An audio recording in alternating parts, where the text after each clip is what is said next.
What's up, guys? We're back for another rousing episode of Power of the Force Unleashed, the ongoing series where I have been opening some, eventually all of my mid to late 90s and then early 2000s era Star Wars figures. So that's Power of the Force 2, Phantom Menace, Power of the Jedi, that kind of stuff, because I kind of consider them to all be very, very similar enough that I'm going to open them all. So we're going to take a look at 4 figures this time around, all green card backs, because 2 of them are Power of the Jedi, so they're green card backs. We're going to take a look at Weequay, and this is the one with the hologram sticker. There are a couple different packaging variants. One of them, the freeze frame version, is incredibly rare.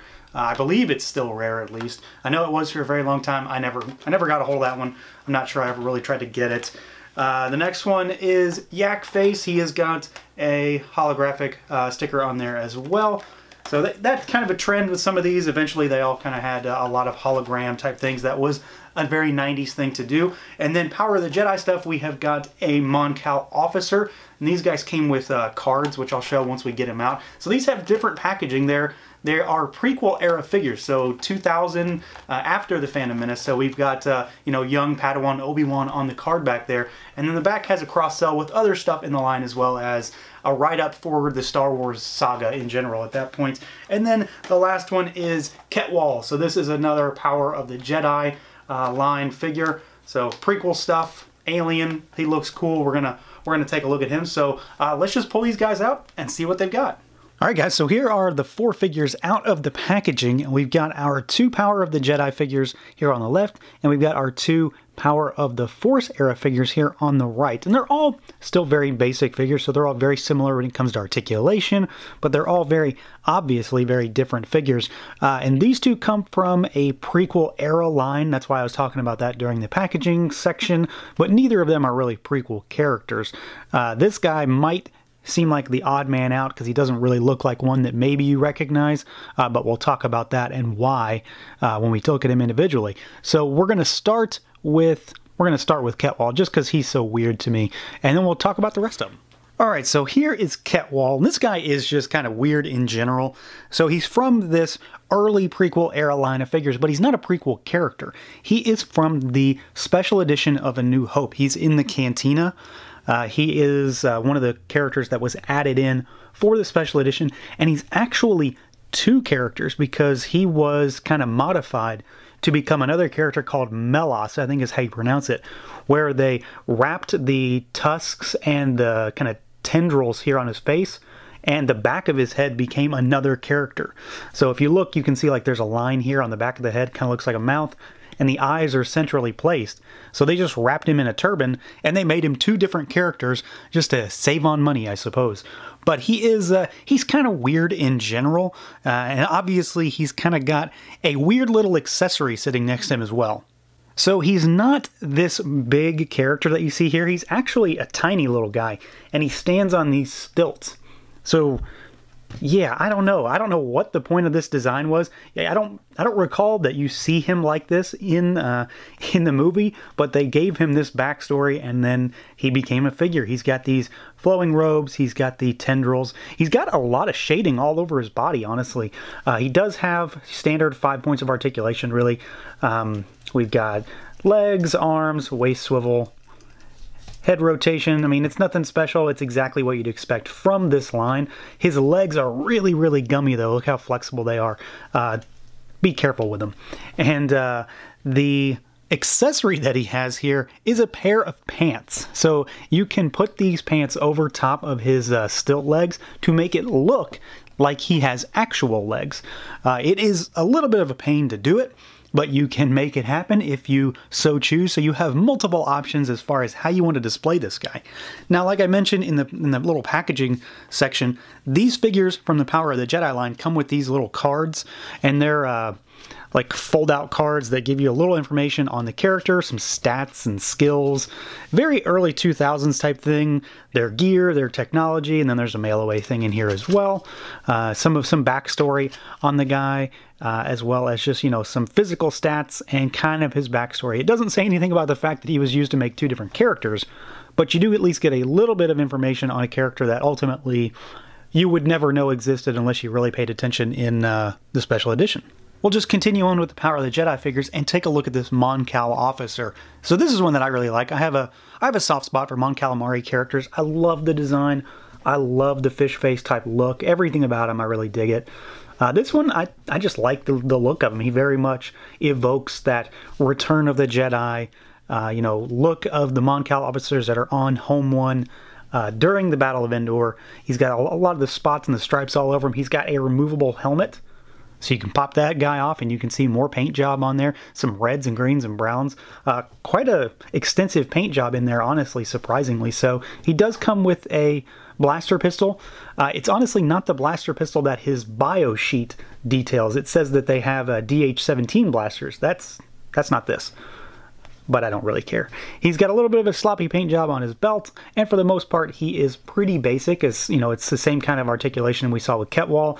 Head, arms, the head is very restricted, waist and legs pretty basic. He's got some, like Keds looking shoes down there, very basic, very non-Star Wars looking footwear, but I think he's a nice figure. I always like Mon Calamari figures, so this was kind of a no-brainer, especially when it came time to open them up.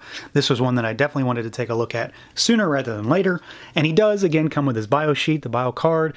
So there's the Mon Cal officer, and you can open it up. It's got a little bit of stats, adventures, attacking the Death Star, as well as some skills, their fighting abilities, their intelligence, their accessories. There's the blaster that says they use, which is not what's in his hand, as well as some of the ships that they use.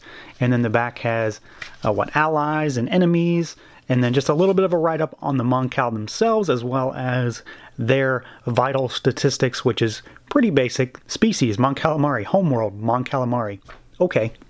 So going back to Power of the Force, we're going to take a look at a figure on the green card back line. This guy came out in '97, I want to say. So we got our Weequay figure here, and he is, just like you might expect, as basic as it gets.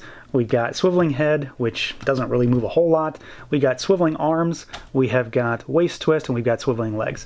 So he is, standard for the line, nothing too crazy. He's got a good design, pretty well executed sculpt and paint for the time. He definitely looks the part of the character. He comes with the force pike, and he's kind of sculpted in a way that he's meant to hold this only. You can't rotate his wrist or anything like that, so he's kind of holding it outstretched like this. But he does, however, which is kind of weird, come with a standard Stormtrooper style blaster. And the weird thing is that if you wanted him to hold this, he's not really going to be able to hold it in any good way. He can't really wield it because his hands are angled. So if you put it in one hand, it's going to kind of be pointing down or at a weird angle, not in any true line of sight. Now, that said, I'm never going to actually use that, so it's not a big deal. And another weird thing is that it's cast in the same kind of brown plastic as the pike. So that's a different kind of odd thing too, because they're always black, which is just a little different. Otherwise, though, I think he's a great figure. Very much looks the part, especially for this line.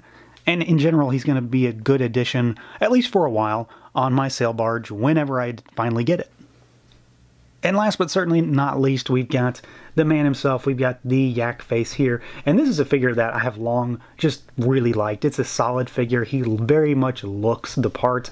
I'm eagerly awaiting the new vintage collection version of Yak Face that's going to come with the sail barge, and then we're going to get a standard retail release as well. But until I get that standard retail release to actually open, this guy's going to do just fine. I think he looks really nice with the fur collar. We got the flowing, plastic robe, and then overall just the sculpt and likeness I think is pretty solid. His only real downside for me is that his staff is awkward for him to hold. He is sculpted with grips in such a way that it just sort of wants to flail around, because the only grip is at the thumb and the forefinger, but not at the bottom. So he can hold it in either hand, but it doesn't really sit exactly right. So that's kind of a negative. I think I can deal with it, but it's an odd thing for it to be a problem. I wish they could have just sculpted this finger slightly more inward, and I'd have been a lot more happy with it. Otherwise, though, it's a standard figure.